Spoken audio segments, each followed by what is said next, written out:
Amados hermanos, muy buenos días. Sea el Señor en su gracia, derramando bendición sobre cada uno de ustedes. Nos gozamos mucho en este enorme privilegio que se nos otorga de juntos adorar al gran Rey. Hoy tenemos este privilegio también de exponer la palabra y rogamos al Señor que sea Él guiándonos. Vayamos por favor a Primera de Timoteo, el texto que leyó mi hermano Emanuel ahorita. Primera de Timoteo, capítulo 3, versículos del 14 al 16. Primera de Timoteo 3, 14, 16.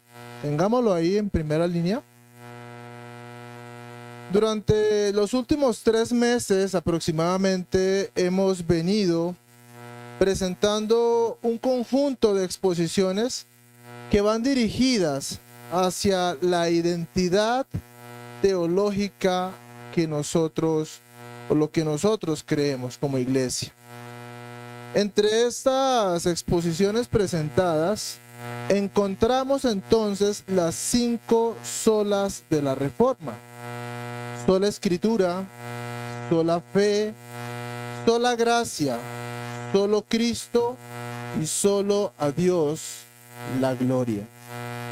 Asimismo, fueron expuestas las 5 doctrinas de la gracia. La primera, la depravación total; la elección incondicional; expiación limitada; gracia irresistible y perseverancia de los santos. Hemos podido comprender que somos una iglesia confesional, ya que tenemos clara nuestra identidad teológica y hemos establecido una confesión de fe para dar a conocer de manera sistemática lo que creemos con respecto a las doctrinas fundamentales de la iglesia. Asimismo, el domingo pasado vimos 10 características de una iglesia bautista. Vamos a mencionarlas brevemente. La primera característica fue que creemos en la centralidad de la Escritura. La segunda, predicamos fiel y expositivamente la palabra de Dios. La tercera es que practicamos el bautismo y la cena del Señor como las 2 únicas ordenanzas establecidas por el Señor en su palabra. Practicamos el culto regulado por Dios. Y eso implica que como Dios, lo vamos a ver en el texto a continuación, como Dios es el dueño de la iglesia, Él es el que determina la forma en que debemos presentarle la adoración. Practicamos también la disciplina eclesiástica, el evangelismo y apoyamos las misiones. Practicamos la educación bíblica, creemos en el sacerdocio de cada creyente, creemos en la libertad de conciencia y practicamos la oración. Estas son apenas 10 que se presentaron, pero sabemos que hay muchas más. Hoy presentamos la última exposición de esta serie. Y la idea es que una vez terminemos este sermón, tengamos la idea clara del por qué somos una iglesia bautista reformada. Hace unos 10 años aproximadamente, mi ruta para el trabajo requería pasar habitualmente por la 1 de Mayo, hasta la avenida Boyacá. Y en efecto, pues tenía que pasar por enfrente de la sede de la iglesia donde nos encontramos actualmente. Recuerdo de manera muy clara que para la época este edificio estaba pintado de color verde. Tenía unas letras cuadradas que decía Iglesia Bautista Nueva Luz. En esa época yo asistía, Anderson Hernández, a una congregación carismática, pero había un dolor muy grande en el corazón por muchos de ustedes, mis hermanos, de los antiguos. Ese dolor por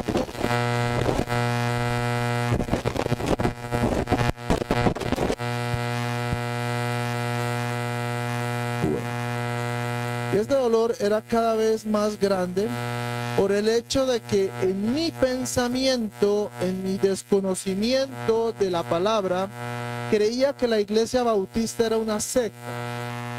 Entonces, en muchas ocasiones presenté oración al Señor, clamando por misericordia hacia ustedes y para que la luz de Cristo resplandeciera. Asimismo, llegué a pensar y a decir que el Señor me librara de un día congregar en una iglesia bautista. Pero, ¿a qué se debe esto? ¿A qué se debe esta situación? Y esa es la razón por la cual es importante que nosotros entendamos la razón por la cual somos una iglesia bautista. Al final, el Señor en su gracia respondió la oración, pero a mi favor, porque fui yo el que fui atraído con esos lazos de amor para conocer la sana doctrina y para conocer de qué manera el Señor quiere que nosotros le sirvamos y le adoremos. Bueno, y es que en verdad, mis amados, es muy importante tener claro este concepto porque para muchas personas puede llegar a ser confuso, así como me sucedió a mí. Muchas personas relacionan el término de bautista con Juan el Bautista, como si quizá este grupo de personas lo siguieran a él como discípulos y no a Cristo. Y comprenden el término reformado como si se tratara de una nueva religión que ha surgido. Amados hermanos y amigos, tengamos presente que los reformadores del siglo XVI no pretendieron formar una nueva religión. Ellos solo querían volver a las Sagradas Escrituras, pues ellos hablaban de reforma, y cuando se habla de reforma, el concepto en efecto es que somos bíblicos. A eso refiere la reforma. Obviamente, vamos a ampliar un poco más, pero para tener claridad, cuando hablamos de reforma, hablamos de volver a las Escrituras.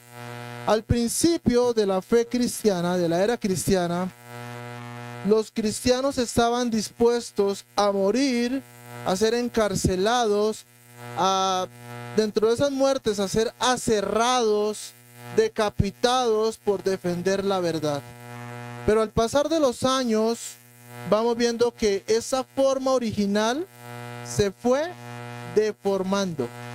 Por eso es necesario volver a la forma original que está establecida en las Sagradas Escrituras. Reconocemos que como iglesia hemos sido muy bendecidos por Dios.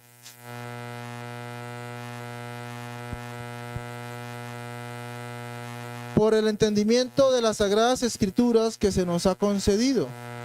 Pero eso no nos hace mejores que nadie. Antes bien, reconocemos que somos un grupo de personas necesitadas cada día de la gracia y la misericordia del Señor para poder perseverar hasta el fin. Últimamente hemos notado que estamos siendo visitados y eso es un motivo de gozo para nosotros como iglesia. Muchas personas han venido y es muy probable que tengan hambre y sed de la palabra. No obstante, es muy probable que algunos de ellos también tengan dudas sobre la razón por la cual somos bautistas reformados. Antes de pasar a la exposición del texto que tenemos ahí en las Sagradas Escrituras, es importante que tengamos muy claro lo siguiente, mis amados. El nombre de una iglesia no es determinante. Es decir, una iglesia puede llamarse bautista, pero tener una teología antibíblica. y encontrarse muy alejada del modelo de iglesia que encontramos en el Nuevo Testamento. Entonces, no debemos mofarnos del nombre, sino de lo que ese nombre representa, de lo que nosotros creemos. Y en ese sentido, se requiere entonces que nos evaluemos, que revisemos las doctrinas que profesamos creer y revisar con sinceridad si nos caracterizamos, por lo menos, con las 10, valga la redundancia, características que se expusieron el domingo pasado. Y de esta manera entonces concluir si somos o no una iglesia bautista. Ahora bien, para poder avanzar se requiere tener claridad en dos conceptos. El primero, ¿qué es una iglesia local? Y el segundo, ¿quiénes son los bautistas? Una iglesia local, cuando hablamos de la iglesia local, nos referimos a un grupo de creyentes que, por acuerdo doctrinal, voluntariamente deciden caminar juntos, dándose a sí mismos al Señor y a las ordenanzas del Evangelio. ¿Quiénes son los bautistas? Cuando hablamos de bautistas, nos estamos refiriendo a un grupo de personas que se han identificado con una misma manera de entender las Escrituras. De hecho, los bautistas en sus principios no se llamaban bautistas. Eran las iglesias bautizadas conforme a su creencia que tenían referente al Evangelio. El bautismo de creyentes y el bautismo por inmersión. Ahora, ¿qué significa el hecho de que somos reformados?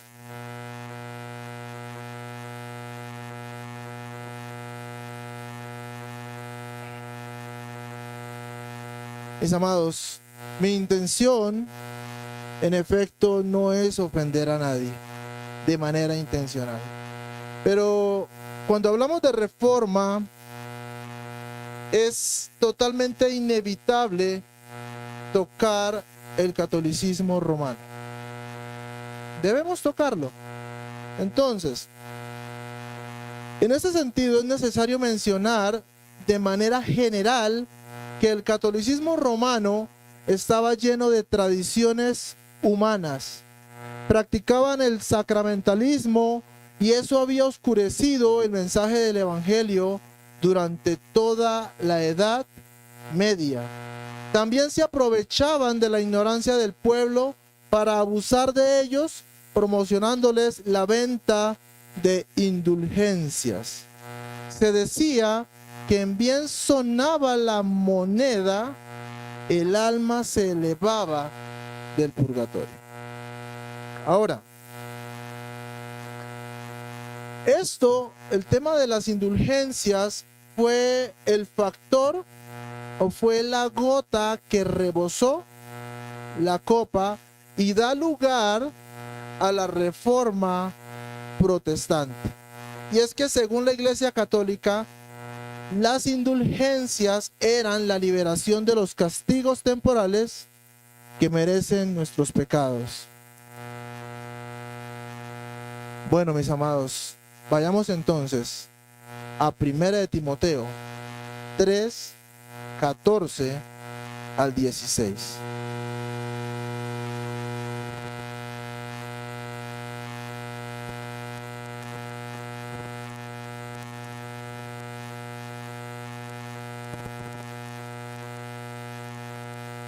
Leemos la palabra del Señor.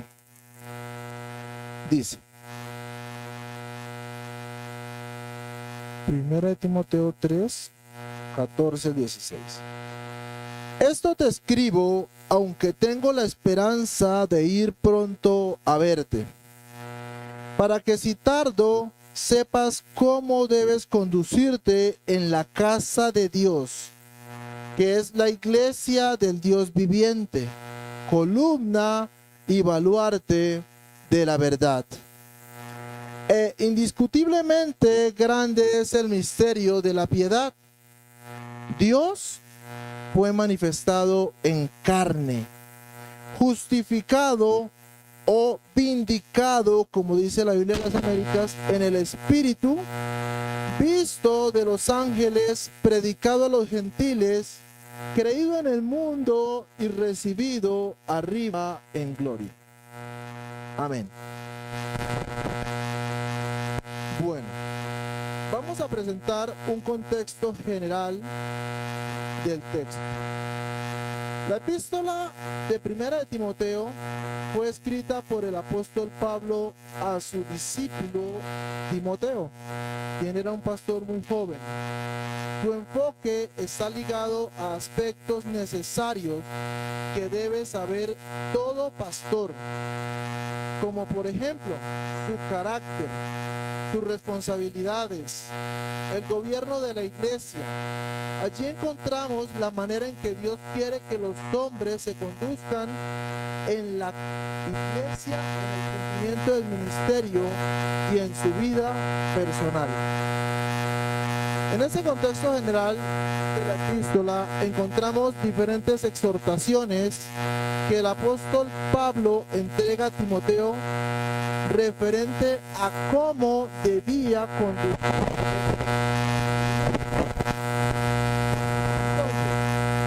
En el capítulo 1, 3 al 11, encontramos que existen peligros debido a los falsos maestros que se habían introducido en la iglesia, por lo cual Timoteo debía saber cómo proteger a la iglesia. En los versículos 12 al 20, el apóstol Pablo exhorta a Timoteo para que se mantenga firme en la fe y en la buena conciencia. Él debía vivir en la integridad delante de Dios y delante de los hombres. En el capítulo 2 observamos aspectos importantes relacionados con la oración y la participación de los hombres. Asimismo, enseña cómo debe ser la participación de la mujer en la adoración pública. En el capítulo 3 encontramos los requisitos para los pastores, para los obispos, las cualificaciones para los diáconos. En el capítulo 4 encontramos advertencias serias por causa de la apostasía y cómo debía soportar las aflicciones por causa de la maldad de los hombres y por mantenerse firme en la verdad. Posteriormente encontramos aspectos importantes referentes al trato hacia los demás, como por ejemplo, ¿cómo debíamos tratar a las personas mayores? ¿Cómo debemos tratar a los jóvenes, a las mujeres, a las viudas que permanecen solteras? ¿Cómo debíamos tratar a las viudas que se vuelven a casar? ¿Cómo tratar y mantener a los pastores y candidatos al ministerio? Finalmente, presenta una exhortación referente al trato que debía tener para con los siervos, aquellos que tenían siervos.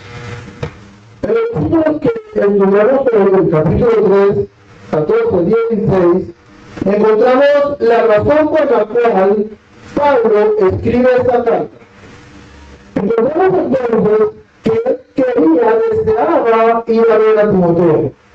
Sin embargo, había la posibilidad de que ese encuentro físico se pudiera retardar. Pero había algo que no podía dar espera. ¿Y qué nos dice la palabra? Dice, para que si tardo, sepas cómo debes conducirte en la casa de Dios. Mis hermanos, era urgente que Timoteo supiera la forma en que debía gobernar la iglesia. Había una urgencia tremenda que no podía dar espera. Ahora, con base en este concepto, cuando una persona quiera saber cómo conducirse en la casa de Dios, ya saben, lean Primera de Timoteo. Ahí está. Bueno, vamos a orar, mis amados. Inclinemos nuestro rostro. Soberano Dios, Venimos a ti en esta mañana con un corazón contrito y humillado, Señor, reconociendo que hemos pecado contra ti, que hemos hecho lo malo delante de tus ojos, reconociendo, Señor, que sin ti no somos nadie. Pero también, Señor, reconocemos tu grandeza, tu poder, tu majestad, tu amor, tu misericordia, tu bondad, tu gracia. Y eso es un motivo, Señor, que nos lleva a adorarte, a exaltarte, a glorificarte, pero también una vez más a rogarte, Señor, que seas tú en esta mañana honrando tu palabra como siempre lo has hecho, Señor Dios mío, que seas tú derramando tu Santo Espíritu en aquellos que aún no han nacido de nuevo, Padre, que seas tú glorificándote, oh Rey soberano, que seas tú santificando a tu iglesia, que seas tú recibiendo la adoración como lo de la Padre, como te amamos. Por favor, habla de tu pueblo. Por Cristo Jesús. Amén.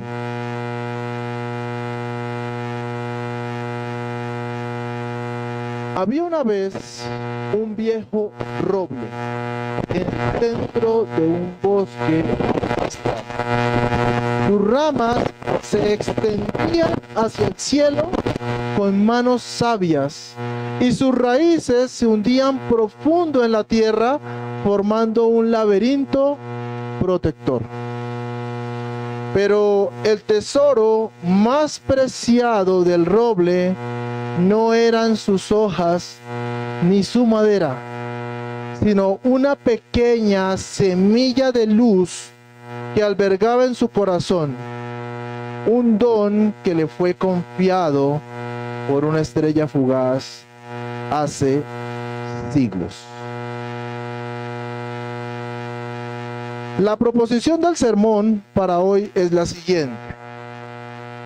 Debido a que la iglesia es la casa del Dios viviente, entonces Él nos ha entregado la verdad. Debido a que la iglesia es la casa del Dios viviente, entonces Él nos ha entregado la verdad. Y vamos a desarrollar el sermón en dos puntos muy sencillos, pero que ruego al Señor que en esa sencillez sea Él glorificándose en cada uno de nosotros. Ahora, el primer punto es: como Dios nos ha entregado su verdad, entonces debemos sostenerla. Como Dios nos ha entregado su verdad, entonces debemos sostenerla. ¿Dónde vemos reflejada esta verdad? En el versículo 15 dice: para que si tardo sepas cómo conducirte en la casa de Dios, que es la iglesia del Dios viviente, columna. Ese punto, columna, es el que vamos a tratar acá, ¿sí? Porque la columna es la que sostiene. El término de columna es familiar para nosotros al relacionarlo con la construcción. Y en este lenguaje podemos definirla como un elemento arquitectónico fundamental en la estructura de un edificio. Se trata de una pieza vertical que soporta o sostiene cargas y transmite fuerzas hacia el suelo, siendo crucial para la estabilidad y resistencia de la edificación. En otras palabras, las columnas en construcción son como los pilares que mantienen en pie a un edificio. Este concepto nos ayuda un poco a entender la responsabilidad que se nos ha sido entregada. Recuerdan que hablábamos anteriormente que había una urgencia de que Timoteo supiera cómo conducirse en la casa de Dios? Acá vamos viendo esas razones. Ahora, pero quizá alguno de nosotros podría formular la pregunta que hizo Poncio Pilato. ¿Qué dijo Poncio Pilato en Juan 18:38? ¿Qué es la verdad? La respuesta a esa pregunta la da el mismo Poncio Pilato al declarar la inocencia del Señor. Recuerden que estaban en un diálogo y cuando pregunta ¿qué es la verdad? Sale y ahí termina la conversación. Pero cuando él declara al pueblo la inocencia del Señor Jesús, pues la misma Escritura testifica de Jesús, nuestro sumo sacerdote, que fue tentado en todo según nuestra semejanza, pero sin pecado. Y en ese sentido, entonces, el Señor Jesús era inocente. ¿Dónde encontramos eso? En Hebreos 4:15. Sin embargo, nosotros sabemos que la verdad que se nos ha sido confiada es la palabra de Dios. Pues en Juan 17:17, cuando el Señor Jesús está orando por sus discípulos al Padre, dice: santifícalos en tu verdad, tu palabra es verdad. Asimismo, nosotros encontramos que el Señor Jesús es la verdad encarnada que salva. Vayamos por favor a Juan capítulo 14, verso 6.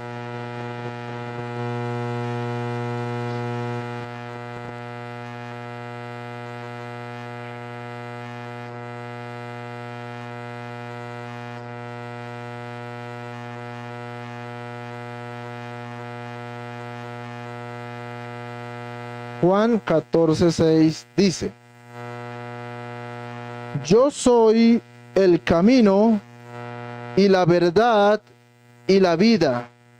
Nadie va al Padre sino por mí. Amados hermanos y amigos, como iglesia tenemos la responsabilidad de sostener la verdad. Debemos guardar este tesoro invaluable en su estado original. No podemos permitir que se realicen modificaciones para moldar la palabra de Dios a esta generación perversa. Es una responsabilidad grande que se nos ha entregado, pero ¿somos conscientes realmente de esto? Si tú me preguntas hoy, ¿dónde puedo encontrar la verdad? La respuesta inminente y con toda seguridad es: ve a la iglesia. A ella se le ha sido entregada. Bueno, ese es el primer punto. Rápido, vamos a ir al segundo punto. Como Dios nos ha entregado su verdad, entonces debemos confesarla y defenderla. Como Dios nos ha entregado su verdad, entonces debemos confesarla y defenderla. Pero ¿cómo podríamos entonces confesar y defender si no la conocemos? Necesitamos conocer la verdad. Necesitamos, como iglesia, ir a la Escritura. Necesitamos estudiar las Escrituras para poder conocer y de esa manera confesar y defender. Vemos esa verdad en el mismo texto que leíamos ahorita. Dice que la palabra columna y baluarte de la verdad. Vamos a estudiar el término baluarte. El baluarte es una estructura sólida, semejante a un muro levantada para defensa, posiblemente un sistema de 2 paredes con un espacio en el medio. ¿La logran imaginar? 2 paredes, un espacio en el medio, como mecanismo ¿de qué? De defensa. Con base en esta definición, es más fácil comprender que la iglesia, al recibir y sostener la verdad, también tiene la responsabilidad de ¿qué? Confesarla y defenderla. Vayamos por favor a 2 de Timoteo, capítulo 4, y vamos a leer de los versículos 1 al 5.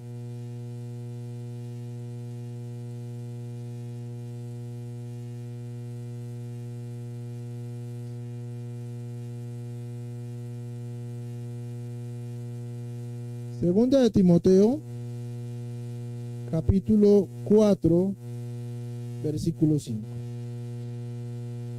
Dice la palabra del Señor.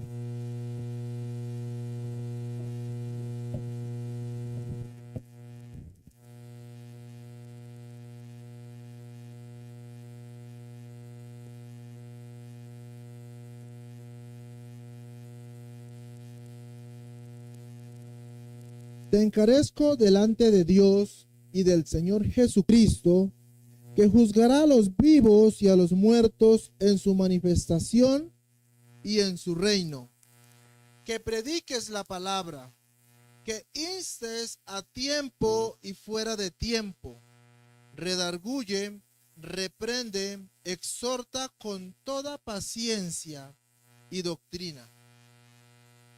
Porque vendrá tiempo cuando no sufrirán la sana doctrina, sino que teniendo comezón de oír, se amontonarán maestros conforme a sus propias concupiscencias, y apartarán de la verdad el oído y se volverán a las fábulas. Pero tú, cada uno meta su nombre ahí, pero tú, sé sobrio en todo, soporta las aflicciones, haz obra de evangelista, cumple tu ministerio. Había un peligro y sigue habiendo ese peligro.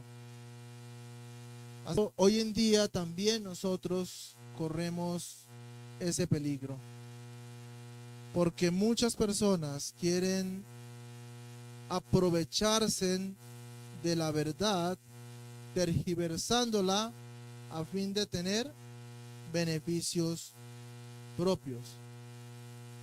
Pero tú mantente firme, firme.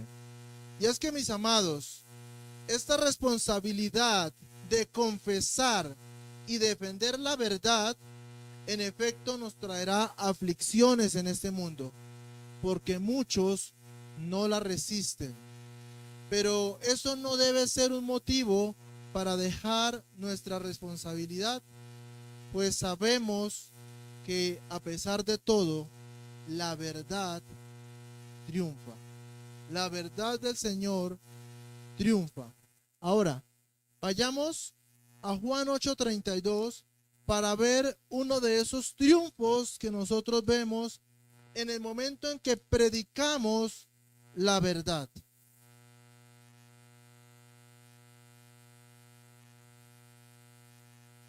Juan 8:32. Es un texto muy conocido por todos nosotros.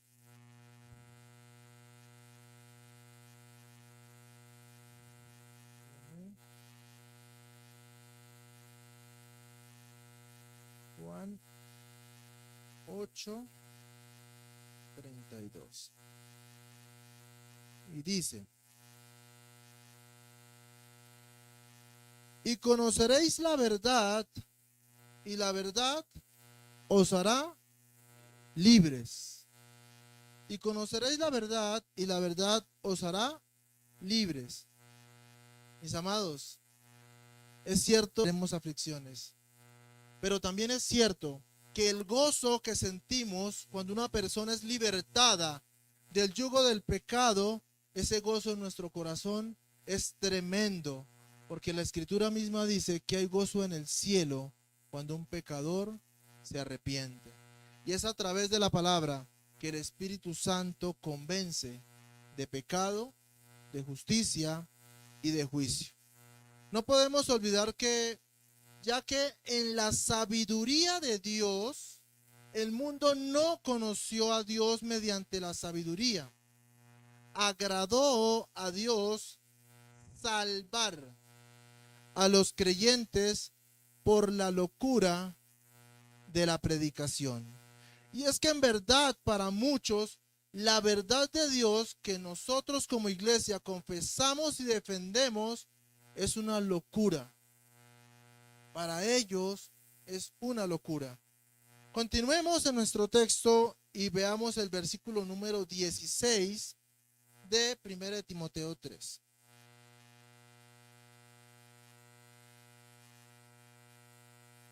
Primera Timoteo 3:16, que es el texto que venimos estudiando, dice: e indiscutiblemente grande es el misterio de la piedad.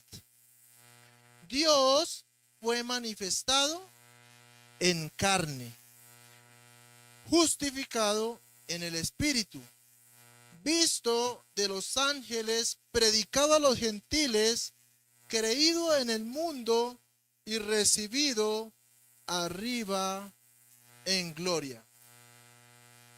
Amados hermanos, en estos versículos encontramos la verdad absoluta del Evangelio. La encarnación de Cristo, esta fue una doctrina bastante cuestionada y debatida en los primeros siglos. Y es todavía motivo de debate. Y de esta doctrina, algunos, de manera no intencional, ¿sí?, han caído en herejías. En herejías.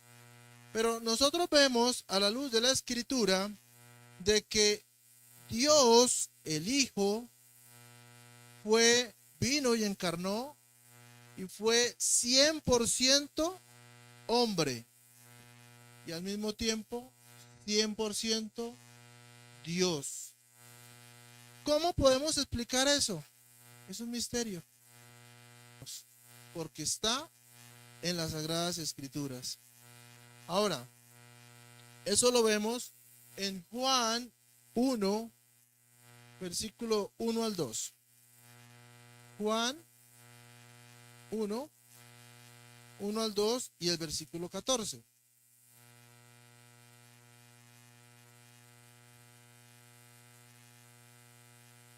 Dice la palabra del Señor: en el principio era el Verbo, y el Verbo era con Dios, y el Verbo era Dios.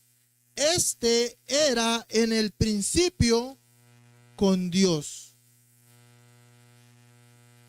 El Hijo es preexistente. Él habita desde la eternidad. Cuando se cumplió el tiempo, Él encarnó y vino a este mundo. ¿Para qué?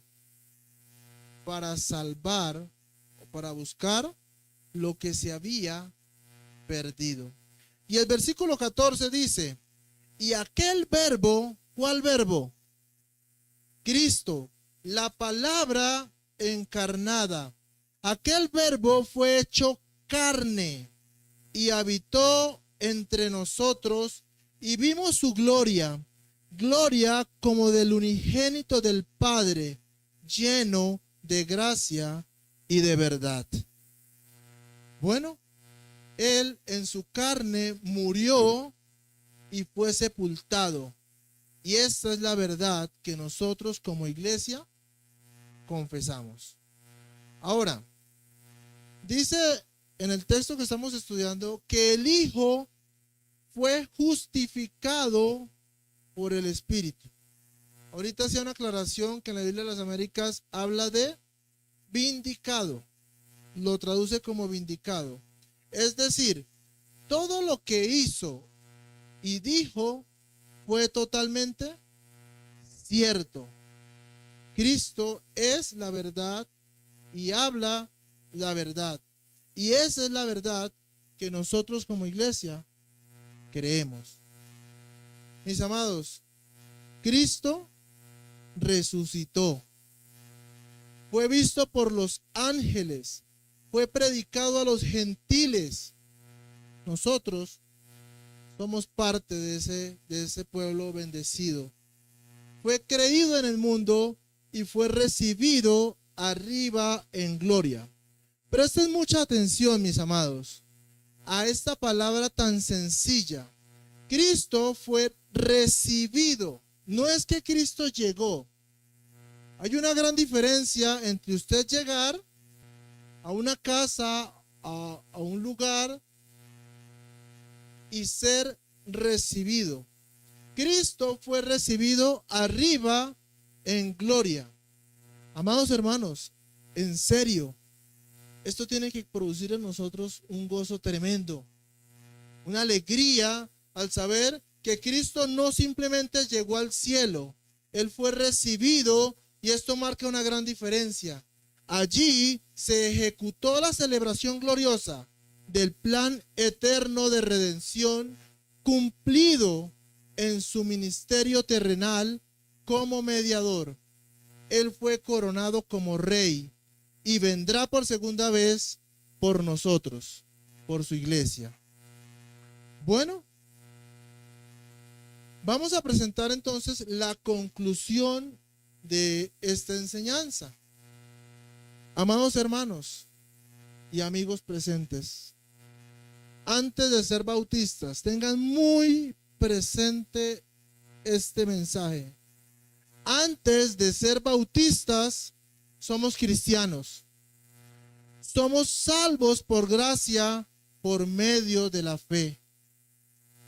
No obstante, nos identificamos con los bautistas primitivos, no con los bautistas modernos. Eso sería otra enseñanza. Nos identificamos con los bautistas primitivos. ¿Por qué? Porque ellos estaban centrados en el estudio serio de la palabra de Dios, lo cual es una de nuestras características. Y nos llamamos reformados porque día a día nos esforzamos por ser más bíblicos, por proclamar siempre la sana doctrina, por sostener, confesar y defender la verdad de Dios que se nos ha sido entregada. Fácil la conclusión, ¿cierto? ¿Nos queda claro por qué somos bautistas reformados? Vayamos por favor al Salmo 60, versículo 4.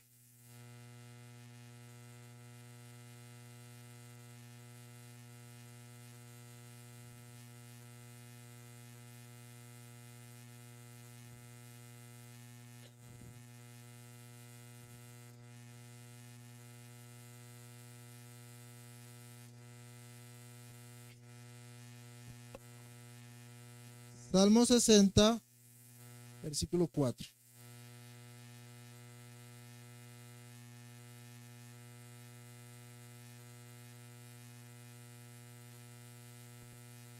Leemos la palabra del Señor.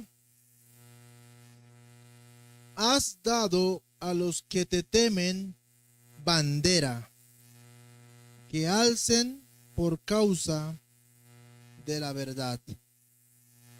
Nosotros, la iglesia del Dios viviente, alzamos nuestra bandera de la verdad y no nos avergonzamos de lo que creemos, porque estamos convencidos que nuestra fe y nuestra doctrina está en las sagradas escrituras. Ahora bien, ¿qué significa que nosotros mantengamos firme nuestra bandera? ¿Qué es lo que nos identifica? Una bandera sirve para identificar un país, para identificar la paz. Hay banderas que se están levantando tremendas, ¿cierto? Pero la bandera que nosotros llevamos con firmeza y con orgullo es la bandera de la verdad de Dios establecida en las Sagradas Escrituras. Esa es nuestra bandera. Y les invito, mis amados hermanos, que en verdad mantengan firme la palabra de Dios, que no se avergüencen de lo que creen, que sigan adelante capacitándose y viviendo esa verdad que creen.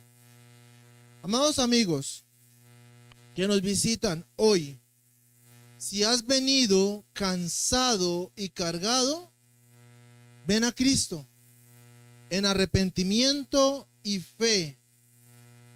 Él te hará descansar y entonces harás parte del pueblo de Dios y con orgullo y con mucho gozo levantarás la bandera de la verdad. Amado hermano, si has entendido la responsabilidad que se te ha otorgado y la estás ejecutando, doy gloria al Señor por tu vida y te animo a perseverar. Oremos. Padre, te doy gracias por tu santa palabra.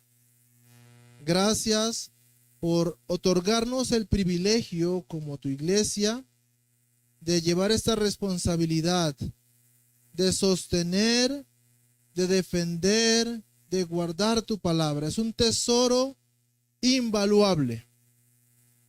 Yo te ruego, Señor, en el nombre de Jesús, que nos ayudes, que nos permitas mantenernos firmes sin fluctuar en la profesión de nuestra esperanza.